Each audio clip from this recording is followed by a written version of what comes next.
You only get 1 year to live in Clair Obscur, but if you don't know how the game works, that year is going to be short and painful. I beat the game on Expert, and I'm going to show you how to survive, thrive, and avoid making the mistakes every beginner makes.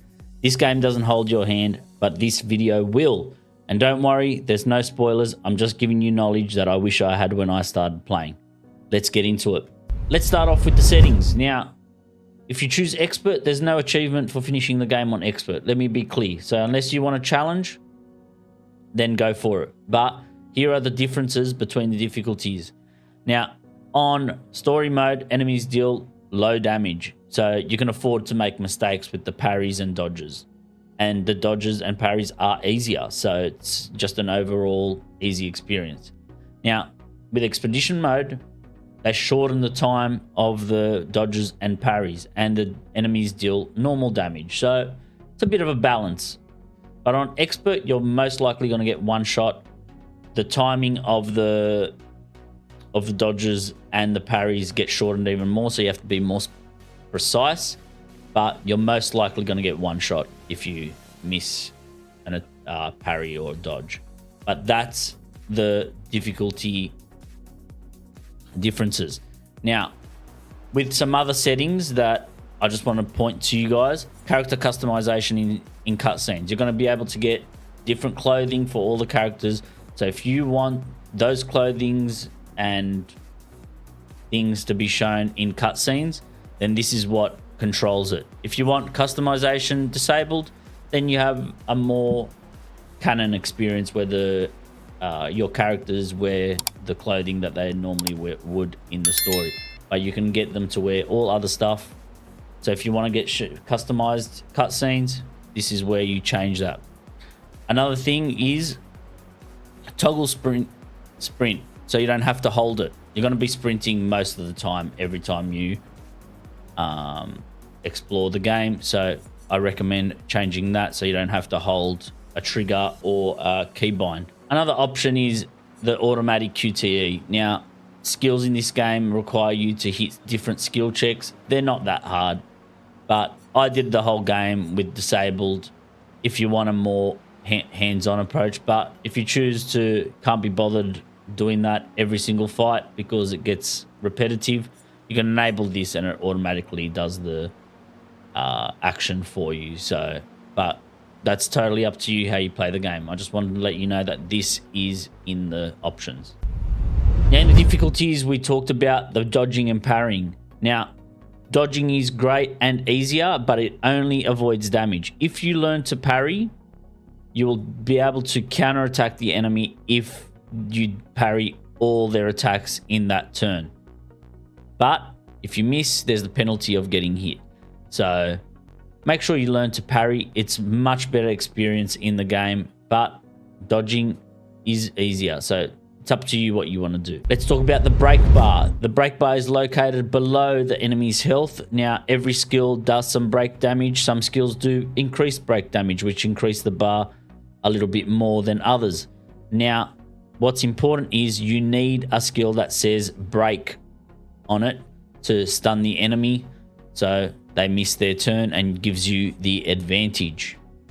Now, in your playthrough, you're going to come across big monsters that are probably out of your level, and you're going to want to fight them just for the excitement.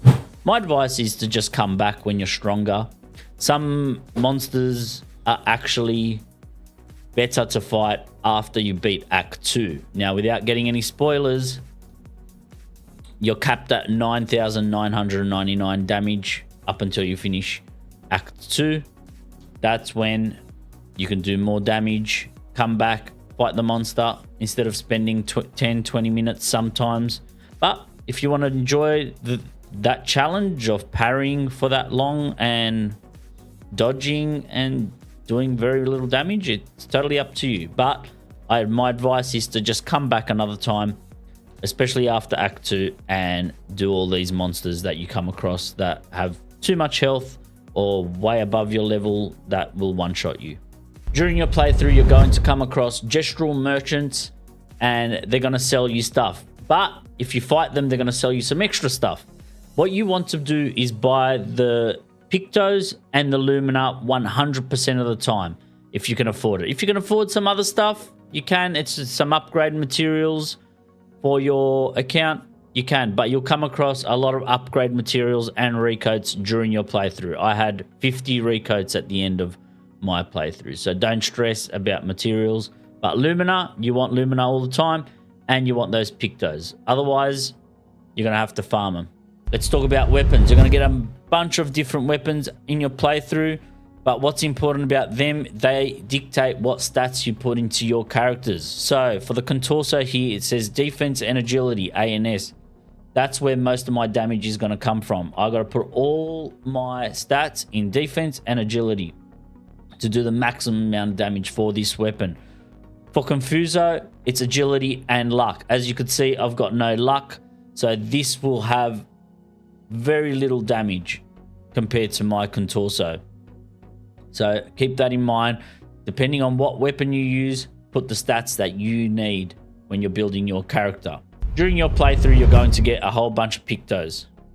Pictos are pretty much passives for your character, and they cost Lumina points, which you will gather in your playthrough. You'll pick them up off the floor. Enemies will drop them.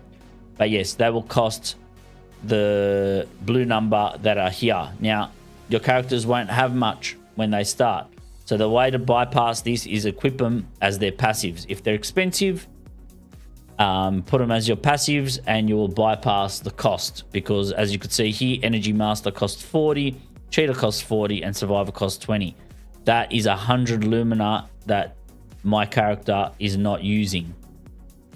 But with all the rest of the Lumina that I have left, like I have 59 here, I could use 59 worth of points to use. Now, let's talk about Luminas. So like I said, you're going to get Luminas off bosses and exploration, and this is where you go to spend them. Now, what ends up happening is you just allocate it to the character that you want. So if I want to give one to Mayel, now it's 286, and now she's got 287, and I've got none left.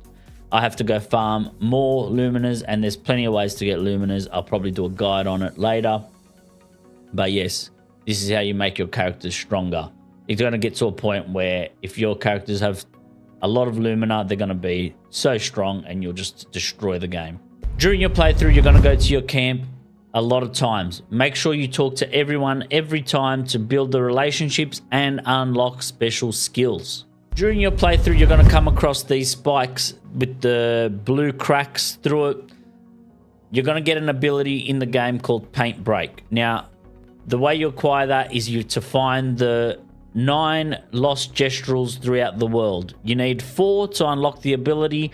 So when you find them, you'll unlock the ability to break these spikes. So don't stress.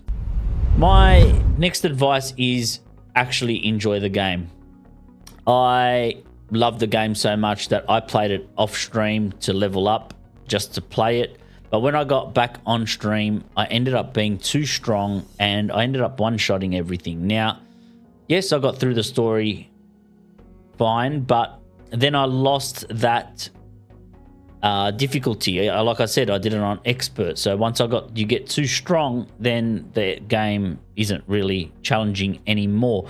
So while you grind and you want to farm XP, keep that in mind. If you want the challenge, go through the story as you go through it. But if you grind, you might lose that challenge at the end.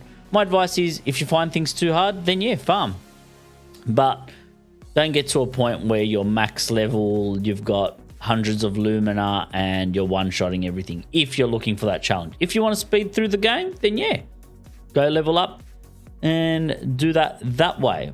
But that is another big advice that I want to say. Now, before we go on, I want you to stop. This may be spoiler territory. I'm going to explain to you briefly what the next 3 advice is.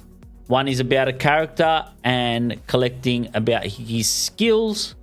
One is about getting the best weapon to start off with a character in the game, so it might spoil where to get it.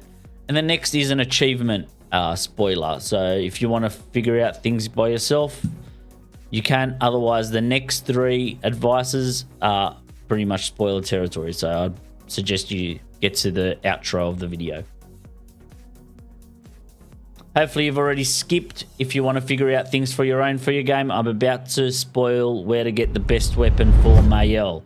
Now the best weapon is Medallum, because it starts you in Virtuo Stance.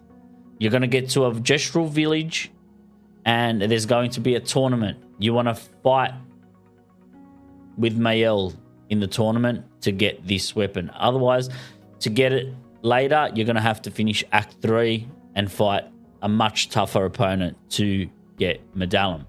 So that's the Mayel spoiler out of the way. During your playthrough, you're going to unlock Monoko. Now, his skills are a little bit different.